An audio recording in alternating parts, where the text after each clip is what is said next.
श्री शिवाय नमस्तुभ्यम। हर हर महादेव। जय श्री महाकाल। कैसे हैं आप सब? इसके लिए आप सभी लोग कमेंट में हर हर महादेव श्री शिवाय नमस्तुभ्यम जरूर लिखें।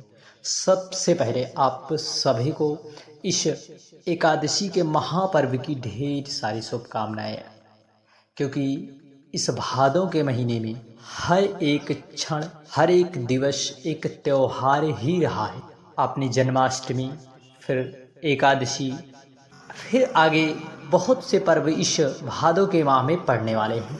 तो एकादशी का दिन है और साथ ही साथ गुरुवार का दिन भी है। गुरुवार का दिन जो कि भगवान श्री हरिनारायण और भगवान बृहस्पति देव की कृपा प्राप्त कराता है। ऐसे में एकादशी पढ़ना यह कितना कितना दुर्लभ संयोग बन रहा है। इसलिए हम सभी को एक चुटकी हल्दी वाला जल और 7 चने की दाल वाला उपाय जरूर करना है, क्योंकि एकादशी के दिन वैसे भी प्रिय माताएं बहनें जो है भगवान हरि नारायण विष्णु का पूजन करती हैं जो है बृहस्पतिवार के दिन, क्योंकि बृहस्पतिवार के दिन भगवान हरि नारायण विष्णु के पूजन का ही विशेष महत्व है। तो ऐसे में आप सभी लोग भगवान विष्णु का पूजन केले के वृक्ष में माताएं करती हैं। तो ऐसे में 7 चने की दाल वाला विशेष उपाय हम सभी समझेंगे। और आपको एकादशी की विशेषता भी बता दें कि एकादशी जो है भगवान हरि नारायण को प्रसन्न करती, सर्वप्रिय है, यदि सर्वश्रेष्ठ एकादशी है सभी व्रतों में। इसलिए भगवान देवाधिदेव श्री हरि नारायण विष्णु को बहुत ही प्रिय है एकादशी की तिथि।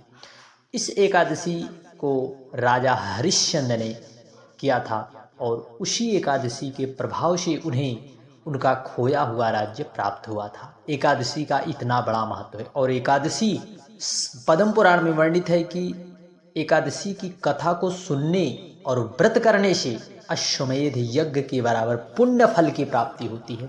इसलिए आप सभी लोग इस एकादशी पर एक चुटकी हल्दी वाला जल और 7 चने की दाल वाला विशेष उपाय जरूर से जरूर करना। श्री शिवाय नमस्तुभ्यम। हर हर महादेव। जय श्री महाकाल।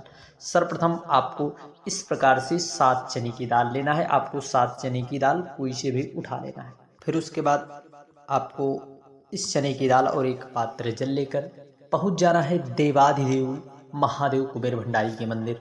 वहां पर पहुंचकर आपको 7 चने की दाल एक एक करके बृहस्पतिश्वर महादेव, किसका? बृहस्पतिश्वर महादेव का नाम लेकर जो है समर्पित करते जाना है। और बृहस्पतिवार के दिन इससे आपके जीवन में जो अड़चने आ रही हैं, भगवान बृहस्पति देव की आपकी ऊपर कृपा जरूर होगी। और आपको बता दें, बृहस्पतिवार कथा में आपने सुना और पढ़ा भी होगा कि बृहस्पतिवार के दिन किस प्रकार से भगवान बृहस्पति की अवहेलना करने से उनके जीवन में उन्हें कठिनाइयों का सामना करना पड़ा और भगवान बृहस्पति की कृपा और करुणा से उन्हें पुनः उनका खोया हुआ राज्य प्राप्त हुआ था। तो आपको 7 चने की दाल बृहस्पतिश्वर महादेव का स्मरण करते हुए समर्पित कर देना है। श्री शिवाय नमस्तुभ्यम। और आप इस दिन सर्वप्रथम, जब मान लीजिए एक उपाय हो गया, आप जो है जब भी गुरुवार का दिन आवे तो एक चुटकी हल्दी डालकर आपको स्नान करना है और एक दीपक अपने घर के मंदिर में अवश्य प्रज्वलित करें। और प्रदोष काल में एक दीपक केले के वृक्ष की जड़ में और भगवान हरि नारायण विष्णु के मंदिर में अवश्य समर्पित करें, अपने घर के मंदिर में। इससे भी आपके जीवन में भगवान बृहस्पति देव की कृपा जरूर होगी। श्री शिवाय नमस्तुभ्यम। हर हर महादेव। जय श्री महादेव। बढ़ते हैं। आपको इस प्रकार से लेना है 14 चने की दाल। कितनी? 14 चने की दाल और एक पात्र जल लेना है। उसमें आपको एक चुटकी हल्दी डालना है और आपको एक चुटकी हल्दी डालने के बाद एक गुड़ का टुकड़ा डालना है और एक पीपल का पत्ता या कोई सा भी आपको पत्ता ले लेना है, चाहे पान का ही पत्ता हो। और एक दीपक लेकर आपको पहुंच जाना है इस प्रकार से केले की वृक्ष की जड़ में। कहाँ पर? केले की वृक्ष की जड़ में। इस प्रकार से देखिए, माताएं केले के वृक्ष की जड़ का पूजन कर रही हैं।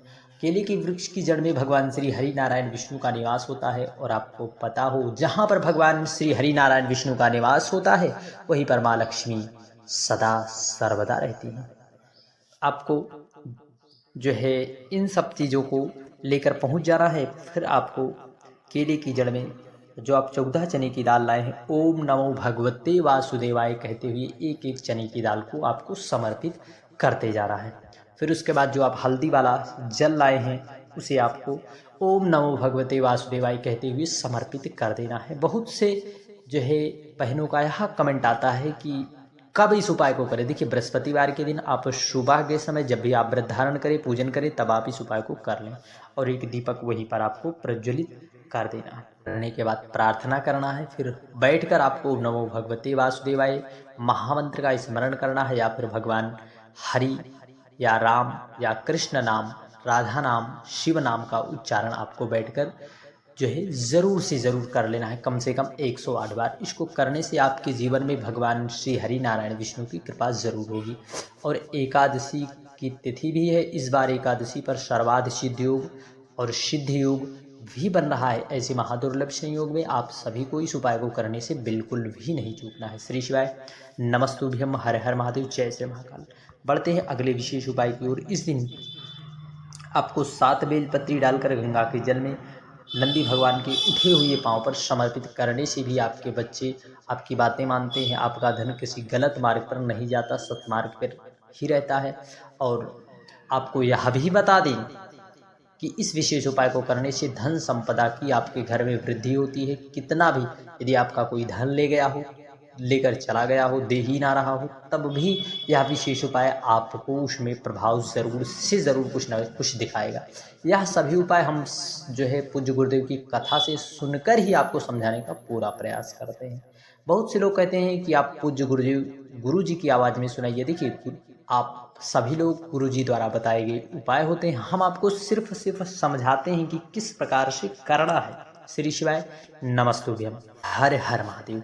और बढ़ते हैं अगले विशेष उपाय की ओर। देखिए, अगले उपाय में आपको बता दें, इस दिन आप पीले फल का दान, पीले वस्त्र का दान करने से भी आपके घर में जो है भगवान बृहस्पति देव की कृपा होती है। और साथ ही साथ यदि गुरु ग्रह की स्थिति कमज़ोर है आपकी कुंडली में, घर या परिवार के किसी भी सदस्य के, और बृहस्पति चमक ही ना रहा हो, तो इन सभी उपाय को करें और आप पीले फल का दान करें। और इस दिन व्रत रखते हैं तो पीले ही फल का सेवन अवश्य करें।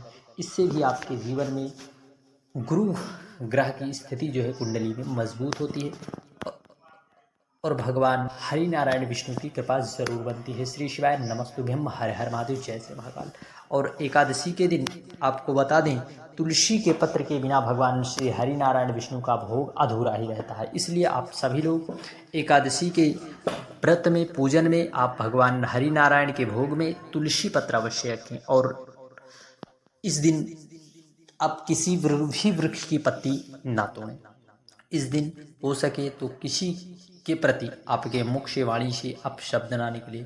और आप उन लोगों से दूरी ज़रूर बनाकर रखना जो भी व्यक्ति पहुँचते ही किसी ना किसी की निंदा करने लगते हैं, क्योंकि शास्त्रों और पुराणों में एकादशी के नियम संयम की विशेष महत्वता है। इसलिए आप सभी लोग नियम और संयम का यदि पालन कर लेते हैं तो आपको एकादशी के पुण्य फल ज़रूर मिलते हैं। और साथ ही साथ आपको बता दें, इस दिन जो है आपको अपने हाथों से झाड़ू भी नहीं लगाना है, किसी से आपको लड़ाई झगड़े अपशब्द नहीं कहना है। इस दिन आपको सिर्फ और सिर्फ एक काम करना है, भगवान के यश का गान करना है, कथाओं का रसास्वादन करना है और साथ ही साथ नाम जप संकीर्तन जरूर करें। श्री शिवाय नमस्तुभ्यम, हर हर महादेव, जय।